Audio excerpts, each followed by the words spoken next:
Welcome to Uvita, an adventure lover's dream and a true slice of Costa Rican paradise. We're Jamie and Skylar, and we spent half of our 8 days in Costa Rica exploring in and around this beautiful beach and mountain town, and we can't wait to show you what makes Uvita, Costa Rica so unforgettable.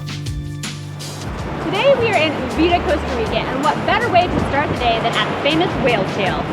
We've got a whole lot of this Costa Rican treasure to show you, but first, Skylar's gonna recap how we got here. We flew from Orlando to San Jose, where we rented a car and drove through the mountains at night to our first of 5 different Airbnbs on this trip. Day 2 consisted of a lot of waterfalls, which turned out to be my preferred method of showering in Costa Rica. Most of the waterfalls were pretty awesome, but not so much this one. We found another waterfall.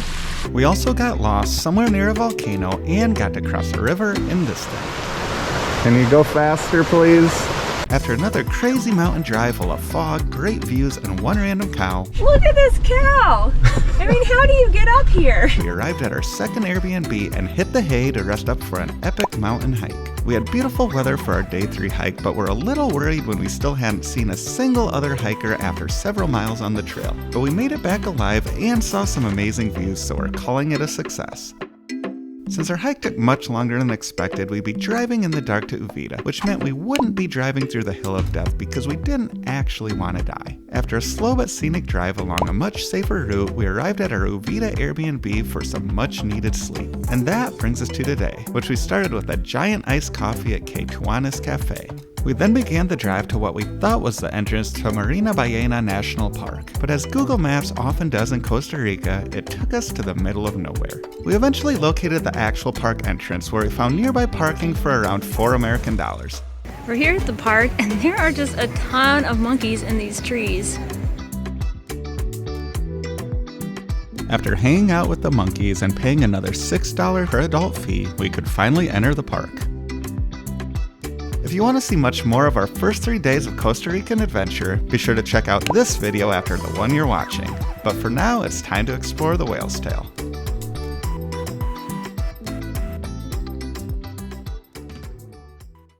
Of all the spots we visited on our travels, the Whale's Tail is surely one of the most unique, and if you're wondering how it got its name, this should answer it for you. But in addition to its coastline forming a distinct shape of a whale's tail, the name is quite fitting for another reason as well. This spot is also known for its amazing whale watching, as hundreds of humpback whales migrate through the area each and every year. While we weren't lucky enough to spot a humpback, we didn't regret visiting the Whale's Tail a bit, as the sheer beauty of this tropical paradise is reason to visit alone.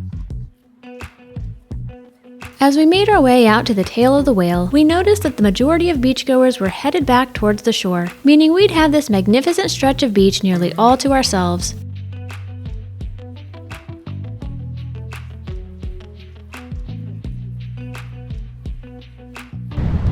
So we have made it out to the tail. To the left, we've got one side of the tail. To the right, we've got the other side of the tail. And looking back at land is the whale's body. Now very soon this will all be underwater. And as the tide continues to come in, the water from each side will get stronger, and eventually there'll be big waves that run into each other and make a vertical splash. I'm not sure if we'll be around long enough to see that this time, but we definitely witnessed that the last time we were in Costa Rica. When we were here in Costa Rica last time, we missed low tide by several hours. In this area where people are walking, it was completely covered in water, maybe about 2-3 foot deep. And we might put just a little bit of footage that we took, but this was like 7 or 8 years ago. So we were not really filming for a channel and the footage is not that good, but I still think it's really cool to see those waves like crashing against each other, because you can't really see that other places. No, this is definitely pretty unique. Yeah. Now when we walked out to the whale's tail like 15 minutes ago, we had to go through like maybe an inch of water, and it's gonna get deeper fast. We're getting ready for the walk back through the water. We'll let you know how deep it gets. Got our dry bag filled with anything that we don't want wet. The currents are a little strong. They pull you one way and then they pull you the other way. But so far it's only been like 1 to 2 foot deep. So we're only like 3 hours maybe past low tide right now, and already the whale's entire body is submerged. All you can see is the tail and a little bit of the head over there. Some of these waves have definitely been waist deep. As the tides continued to rise at the Whale's Tail, it was time for us to head back to shore. And after taking in some more of these breathtaking beach views, we were ready to move on to our next adventure of the day. But not before one more quick stop to watch the monkeys. Not sure if you can tell, but that monkey has a baby on its back. Wow. They're all over on this bamboo.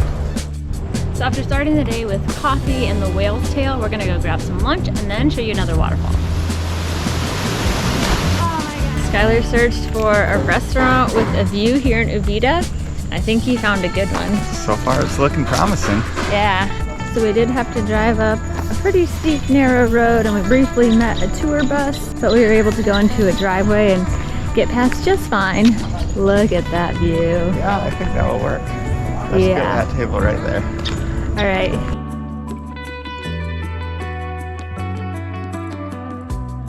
Wow, I say you found a pretty good spot. So that's where we were an hour ago. Yeah, like a tiny bit of the tail is still above water. Yeah, if you look, you can see kind of the line of the waves to the area that we walked out to. For a quick Google for a place with a view. Yeah, this wasn't even on our radar 15 minutes ago. No. Oh my gosh, this is gorgeous. So they had a bunch of different fresh juices, including fresh passion fruit juice. So I got fresh passion fruit blended with ice and a shot of rum. That was so good. And with this view. For my drink, I went with a fresh guanabana juice, which was a bit tart, a bit sweet, and absolutely delicious. While not every restaurant in Costa Rica has the variety of fresh tropical juices that this spot did, it seemed that most restaurants had at least a few, which is one of our favorite things about Costa Rica.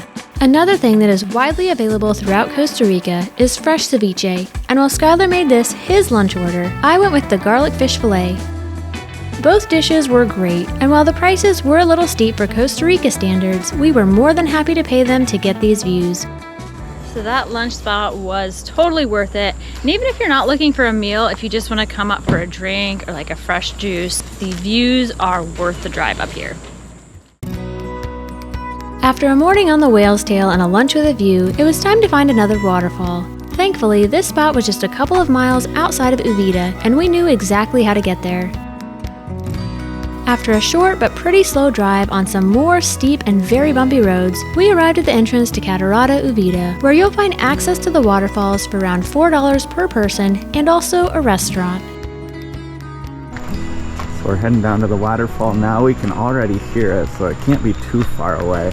And we were just told by the owner that we should be watching out for snakes, and apparently they are venomous. So keep your eyes on the ground, Jamie. Will do. After a couple minutes on the trail and just a few steps, we had reached the river, where we found markers on the rocks pointing us along the route to the waterfall. And while I can't say that getting to the waterfall was easy, it was quite a bit of fun and definitely worth the effort.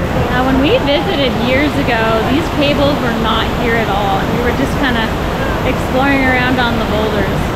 It is kind of nice to have these. I'm going to stop recording them so I can actually get across this area. Once across the river, we passed by a couple of smaller waterfalls and went back across the river again, before reaching the falls that we had come to see.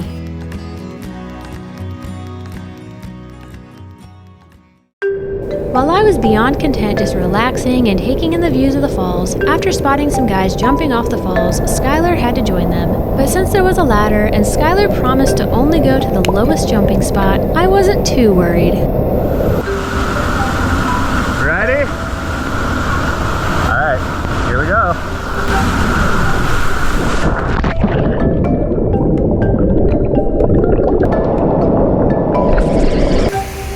Since the first waterfall jump resulted in no injuries, Skylar decided to jump from a little bit higher, which made me a lot more nervous. Be safe! Oh my gosh, oh my gosh, oh my gosh, oh my gosh. Last waterfall jump until tomorrow. Well, thanks to some guys from Vancouver, Canada, Skylar was able to find the right spot to jump from. I was pretty nervous about it. One of them was super nice and hung back with me to make sure that he got his footing right. But it sounds like they do some cliff jumping, so they're a little more experienced at it. When we were here last time, there were kids jumping too, but there was no ladder back then. And also when we were here, I had already had a few drinks, so I decided against it. But this time I've only had one drink and they have a ladder, so it was much easier.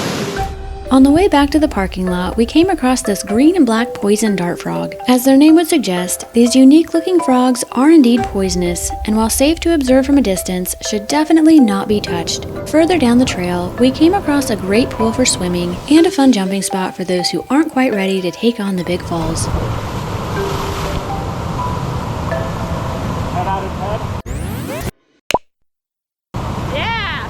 So admission to the waterfall also comes with admission to this butterfly garden. We've seen a ton of butterflies just out on our hikes, so can't imagine how many we'll see in here. Unfortunately, we didn't find a whole lot of butterflies in this garden, but found it to still be worth checking out just to see the beautiful tropical flowers. So we've got a 1.5 kilometer ride up this mountain to get to our sunset spot. I think we're gonna get there maybe 10 minutes before. And we can see it a little off to the left, so it hasn't set yet, but it might go down pretty quickly. I think I got it on rock and dirt mode. Yeah. It is nice to have a 4-wheel drive when going up to places like this. Every vehicle we've met has definitely had 4-wheel drive. Yeah. I am definitely paying attention to this road because I have a feeling I'm probably going to be the one driving down it. Oh. We can see it. Yeah, I think we're going to have about 10 minutes before the sun actually sets. If you're enjoying this video and want to see more of our Costa Rica content, be sure to subscribe to our channel and turn the notifications on. But for now, it's time to check out Jolly Roger. While we did arrive at this mountaintop bar and grill just in time for sunset, it had become quite overcast and there wasn't too much of one to see. But nevertheless, the views were still amazing, and this cocktail known as the Bohemian was one of Skylar's favorite drinks of the entire trip.